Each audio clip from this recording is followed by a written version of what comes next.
Halo Sobat Sehat, saya Dr. Bayu Seka Putra, spesialis jantung dan pembuluh darah dari Rumah Sakit Eka Hospital BSD. Oke, jadi kalau misalkan tubuh kita tenggelam, ya otomatis yang terjadi adalah atau drowning ya, istilah lainnya. Biasanya yang terjadi masuk cairan sampai ke bagian paru-paru. Ya, nah masuknya cairan ke dalam paru-paru itu akan mengganggu proses oksigenasi atau berpindahnya oksigen itu ke dalam darah, sehingga tubuh pasti akan kekurangan oksigen secara masif. Nah, biasanya kondisi yang paling parah terjadi pada pasien mengalami drowning atau tenggelam itu akan mengalami kondisi henti napas di jantung kalau terlalu lama. Jadi, sesuai dengan saya bilang awal, kalau misalkan pasien yang tenggelam, itu biasanya akan mengalami kekurangan oksigen secara masif. Salah satu organ yang akan mengalami gangguan oksigenasi atau kekurangan oksigen adalah jantung. Nah, jantung itu sangat terpengaruh atau sangat membutuhkan oksigen untuk melakukan pekerjaannya. Nah, ketika fungsi dari jantung tersebut hilang, otomatis yang terjadi adalah pasien mengalami henti napas dan henti jantung. Nah, itu adalah salah satu yang paling berat yang mungkin terjadi pada seseorang yang mengalami drowning atau tenggelam.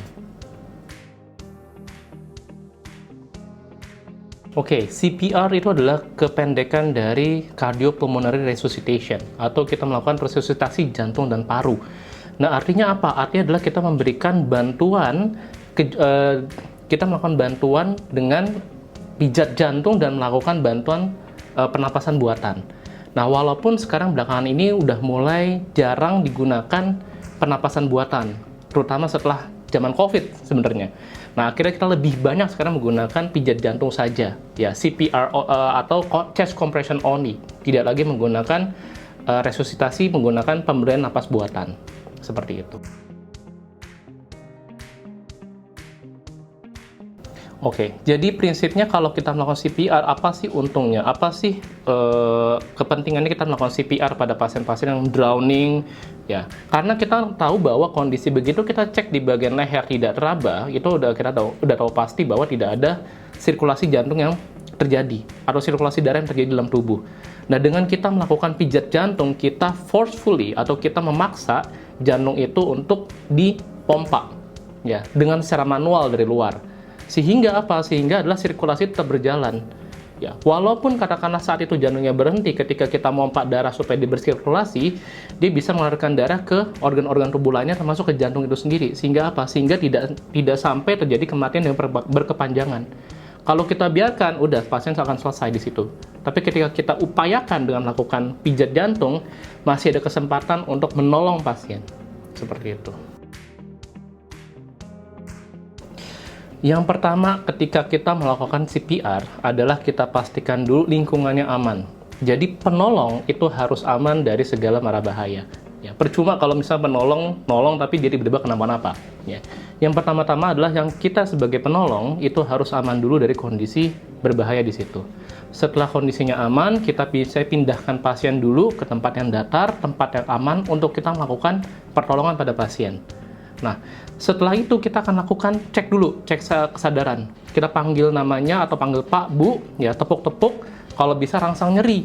Ya, rangsang nyeri yang seperti apa? Rangsang nyeri cepat aja. Kita bisa langsung lakukan kayak seperti macam buku jari ini, kita tekan ke bagian dada tengah di sini. Ya, atau kita tekan di bagian belakang telinga di sini.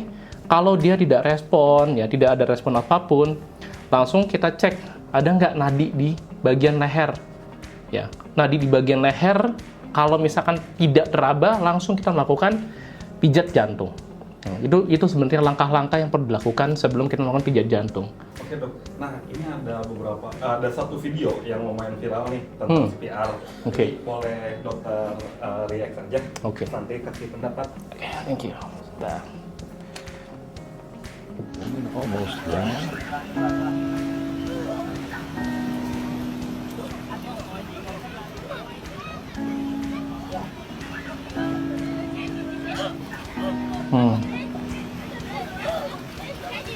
You gave me a shoulder when I needed it. You showed me love when I Oke. feeling it.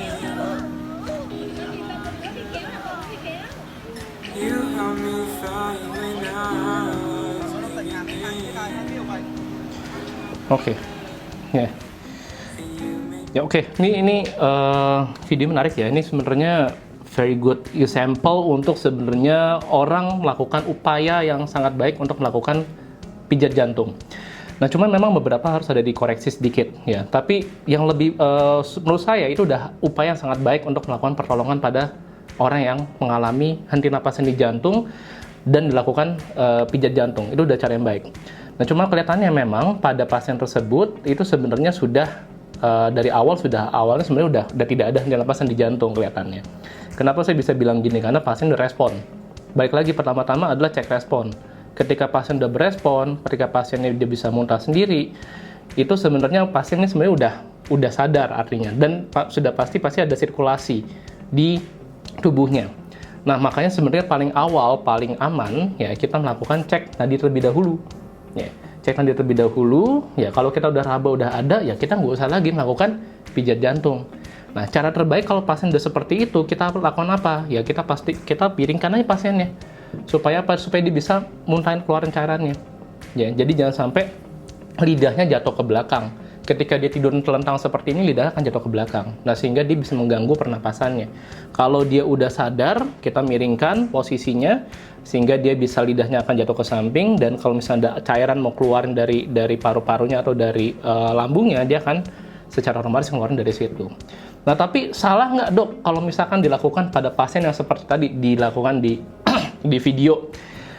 Sejelek-jeleknya, ya, kalau teman-teman ragu apakah pasien itu henti napas sendi jantung atau tidak, karena nggak semua orang bisa dengan mudah menentukan, oh nih ada denyut jantungnya nih, ya, lakukan saja. Menurut saya nggak ada masalah.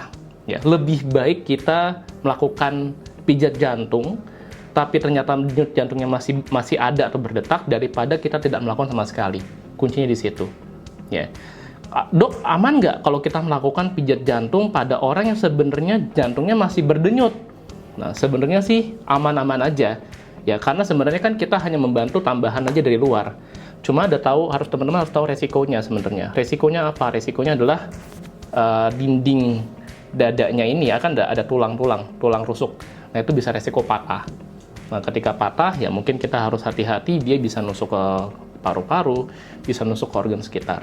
Ya, tapi itu memang resiko yang harus diambil ketika kita melakukan pijat jantung. Ya, baik pada saat pasien itu sadar, atau artinya pasien itu masih berdenyut jantungnya, atau pasien itu sudah tidak berdenyut jantungnya. Sama, dua-duanya punya resiko patah tulang rusuknya. Seperti itu.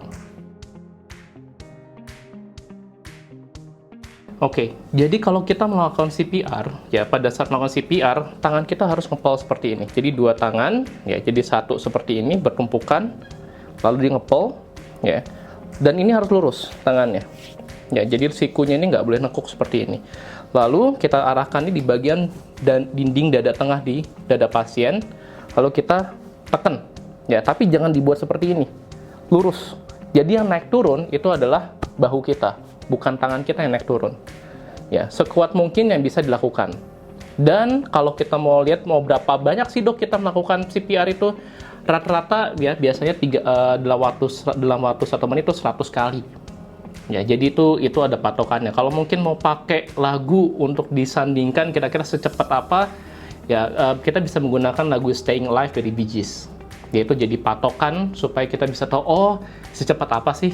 Ya, oh kita udah kecepatan nih, oh kita kelambatan nih. Terus gimana, Dok, harus tepat? Ya harus latihan.